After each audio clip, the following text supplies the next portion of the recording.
పుస్తకం ముందు రాయాలా ఉంటుంది. మరి ఎవరు రాయాలి? చదువుతున్న వాళ్ళందరూ రాయొచ్చు, ఆలోచన వాళ్ళందరూ రాయొచ్చు. అలా పిల్లల దాంట్లో చూసి ఒకవేళ 6వ తరగతి నుంచి రాస్తున్నారు, మీరు కూడా రాయొచ్చు. ఏం రాయొచ్చు ఆలోచన చేయండి ఒకసారి. కవిత చాలా ఈజీ. మీరు ఏం చేస్తారు? పెద్దవాళ్ళ బడికి వస్తున్నారు కదా, బడికి వచ్చిన కవిత రాస్తారు. చూడండి ఎట్లా రాస్తారు. బడికి నేను వచ్చాను, పుస్తకాన్ని తీశాను, గనగన గంట మోగింది, ప్రార్థనకు పిలిచాను, పెద్ద సారు వచ్చాడు, చదివావా అన్నాడు, పద్యం అప్ప చెప్పాను, వేషమని వచ్చాడు. అర్థమైందా?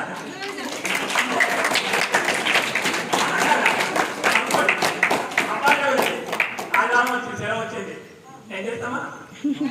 ఒక అర్థం పోతాం ఇట్లా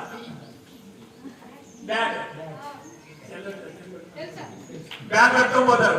ఓ బ్యాగ్ ఒకరు, కొందరు వికెట్స్, కొందరు బాల్ పట్టుకొని వీధ 5 లెక్క పోతుంటారు. ఎక్కడికి? గ్రౌండ్. ఏ రకాలు అడిగిపోతారు. ఆ స్కూల్కి ఎక్కడ పోతారు? గ్రౌండ్. బ్యాగ్ నేను పట్టాను, 4లు 6లు కొట్టాను, క్యాచ్లు అసలే ఇవ్వను, పరుగులో నేనే మేటి.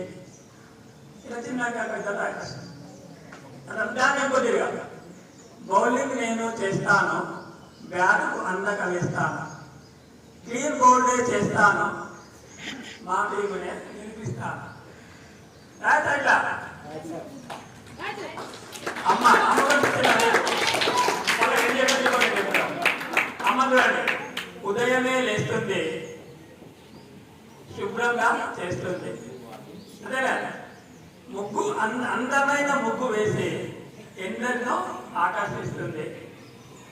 మా ఇల్లే స్వర్గం, అందరూ మా ఇంటి వైపే వస్తారు, మమ్మల్ని తెచ్చుకుంటారు.